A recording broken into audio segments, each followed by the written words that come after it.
Fala você, torcedor tricolor, tudo bem? Eu sou o Teixeira Mendes, esse é o programa Laranjeiras Rádio, uma voz que proclama o Fluminense. Bom, hoje tem jogo, Flusão e Atlético com H. Eu gostaria de aproveitar, gente, a ocasião para fazer o seguinte, para levantar uma discussão aqui. Bom, todo torcedor tricolor sofre aí com toda uma mitologia criada pela imprensa, de que o Fluminense é o time da virada de mesa, né? De que o Flusão tem que pagar a Série B, etc. e tal. Hoje eu não vou discutir exatamente isso, mas eu quero levantar uma outra discussão, né? Que o Fluminense é perseguido pela mídia, todo mundo sabe. Mas por que o Fluminense é perseguido? Eu vou trazer aqui a fala de um jornalista chamado Sidney Garamboni. Vocês vão observar uma coisa, ele tem até uma visão bastante razoável dos fatos. Repito, o Sidney Garamboni tem até uma visão bastante razoável dos fatos. Só que o problema é o seguinte, galera. Ele é um dos caras aí que apela para a mitologia da champanhe, para o mito do champanhe. E o que é isso? Né? Segundo o Garamboni e uma parte da imprensa, o problema todo do Fluminense é o seguinte: o Fluminense é odiado porque num determinado momento o Álvaro Barcelos, então mandatário do Fluminense na época, abriu um champanhe, um sinal ali, ou como um gesto de comemoração do não rebaixamento do Flu naquele contexto, né? De crise do futebol brasileiro, de suspeita, de manipulação, de arbitragem, o chamado caso Ivens Mendes, enfim. O próprio Garamboni vai falar disso um pouquinho pra gente. Vou soltar aqui para vocês. Eu digo, Rizek, que a culpa é da champanhe. A culpa é da champanhe. Por quê? Porque em 1996, novamente o Fluminense era sujeito passivo. Houve uma grande confusão no Campeonato Brasileiro, por conta de suspeitas que Atlético Paranaense e dirigentes, né, não os clubes, dirigentes de Atlético Paranaense e Corinthians tivessem algum conluio com a comissão de arbitragem, o famoso Ivens Mendes, e que poderia ter havido resultados arranjados. E aí houve uma grande confusão no fim do campeonato.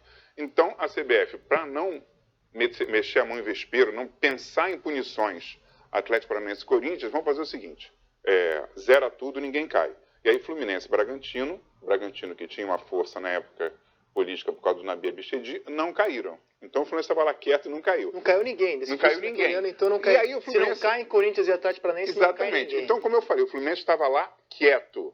Em vez de ficar lá quieto, ponto, não, o Fluminense quieto, vírgula, e aí o presidente em exercício na época, Álvaro Barcelos, estourou champanhe. E aí esse símbolo da champanhe ficou muito feio. Eu disse, não, por que estourou champanhe? Em vez de se resguardar e falar, que vergonha, né? Vamos fazer um campeonato melhor no ano que vem, soltou a champanhe. Aí, Fluminense, é o rótulo da champanhe. Vida que segue, Copa João Avelange, uma grande confusão envolvendo Botafogo e São Paulo, e aí, de novo, Fluminense, Bahia também, o Bahia que estava na Série B, que era para ter cumprido a Série B, mas foi para a Copa João Avelange num regulamento enorme lá, que juntou gente de módulo B, módulo C, uma confusão. O Fluminense de novo estava quieto e aí foi para a Copa João Avelange. Aí a champanhe voltou. Eba, champanhe e tal. E agora é isso de novo. Porque, por exemplo, falando corretamente, e aí vem a segunda crítica ao Fluminense. Primeiro defendendo. Tudo isso que está acontecendo vai beneficiar o quê? Se a gente esquecer o nome dos clubes, assim, todo está havendo uma confusão que pode prejudicar o 12º e com isso o 17º virar 16º. Bom, aí ele começa a se referir a 2013, né, no finalzinho. Mas vamos lá, por que essa mitologia da champanhe? Será que a culpa é do champanhe mesmo, meu amigo? Porque o champanhe é tomado como um símbolo. Tudo bem, não acho que a atitude do Álvaro Barcelos tenha sido uma atitude adequada. É uma atitude que não condiz com as tradições e com a ética do Fluminense.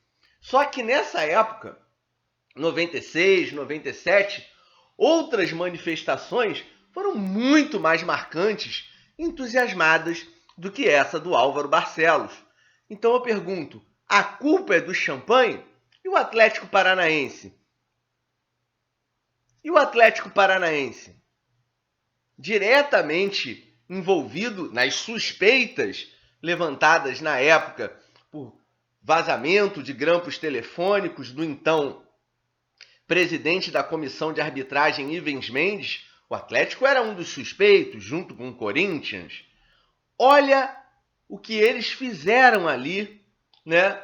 Num protesto ali, onde o Atlético poderia ter sido até rebaixado, nisso tudo acabou perdendo apenas 5 pontos. Mas olha o tamanho da manifestação que eles fizeram. Será que isso não é mais marcante e mais, né, enfático? Né? Será que isso não tem muito mais expressão, muito mais entusiasmo do que uma mera garrafa de champanhe? Dá uma olhadinha.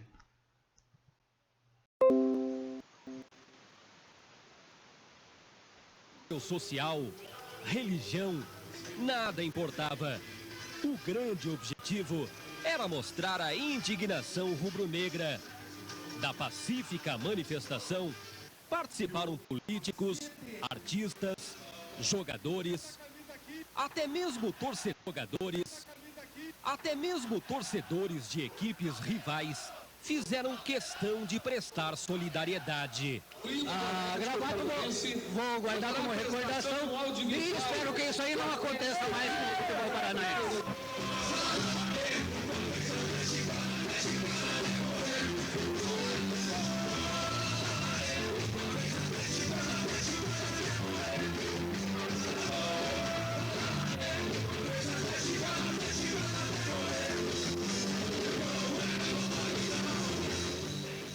Apesar do clima de justiça e paz, a noite era mesmo de protesto.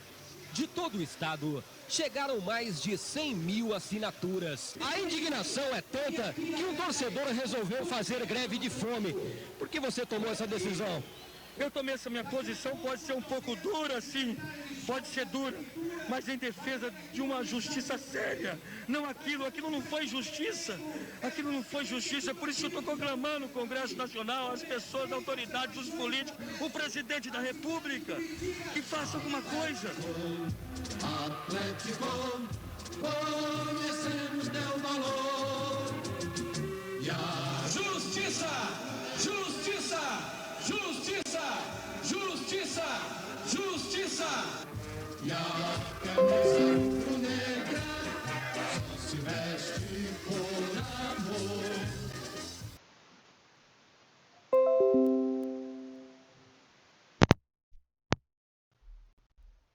Bom, gente, a pergunta é a seguinte, então. A culpa é do champanhe? Porque o champanhe virou símbolo disso tudo. Porque alguns jornalistas dizem que o problema é o champanhe. Porque uma atitude de um diretor do Fluminense vira símbolo quando várias outras atitudes, até mais entusiasmadas, com muito mais intensidade, passeatas no meio da rua, abaixo-assinado, greve de fome, tantas manifestações na época, tantos escândalos, problemas, crise do futebol brasileiro, e o símbolo vira uma atitude, sei lá, de um sujeito abrindo um champanhe. Por quê? Essa é a pergunta. A culpa é do champanhe? Valeu, torcedor tricolor!